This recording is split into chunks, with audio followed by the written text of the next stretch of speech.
I need someone to explain these for me.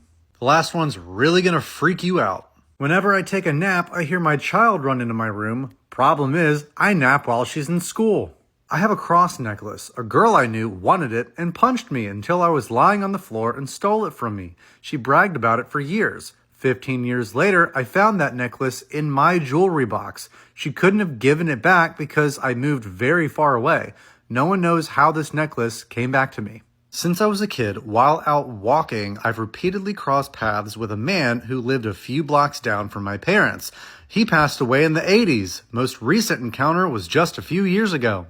My husband and I were on a road trip through Utah. A lot of Utah is open desert. I was napping in the passenger seat when I felt a small child climb on my lap. I opened my eyes and looked as we have no children. No child. I wasn't scared, so I went back to sleep, and several miles later, I felt the child climb down. We've been through that area a few times since, and I've never felt that again.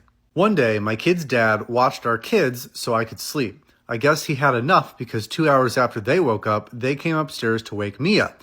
They said they couldn't find me, so they called their dad. Their dad came upstairs, took the covers off the bed, and I was nowhere to be found.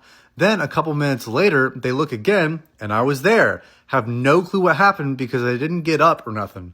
But according to them, I wasn't there. One night, I was feeling really anxious and feeling kind of sick, so I started praying, which is something I don't normally do.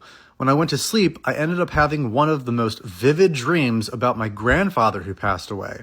This specific grandfather was high up in the church, and when I saw him in my dream, I ran up to him, bawling my eyes out, and he just held me, saying everything is going to be okay. I could physically feel him patting and rubbing my back.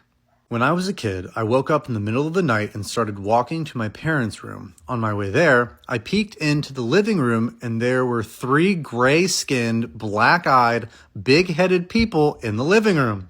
I ran back to my room and hid under my blanket. I didn't get back out until I heard my mom come to my room in the morning. To this day, I can't tell if it's just a vivid and memorable dream or not. I prefer to think it's a dream. One time, my boyfriend and I were sitting in our living room with our 2 cats, and a Christmas cookie tin sitting flat on top of the upper cupboard hit the side of our fridge and put a large dent into the side wall. The fridge is about 5 feet away from the counter. Oh, and my boyfriend got pushed walking up our stairs, and no one was home but him and the cats. He's 6'2" and 230 pounds. When I was a little kid, my grandma, Rosie, passed away, my grandpa's mom. A few days after her burial, we were sitting in the driveway of my grandparents' house, where we lived. Grandma Rosie had never lived there, and I saw her at the kitchen window pushing back the curtain to look at us. That was almost 60 years ago, and I still remember it like it was yesterday. And at number 10, I walked up to the entrance of a World War II cemetery. Everything went dark, and I heard someone yell a name. When I came to, I was in the middle of the cemetery in front of a grave. The stone read the name I heard. I looked down, and I had a scratch from human nails from my elbow to my wrist. Hey, no. I don't like that one. But hey, if you have any paranormal, weird, ghost-type stories that you want someone to read, feel free to drop it in the comments on this video, and I will do my best to read it in a future video.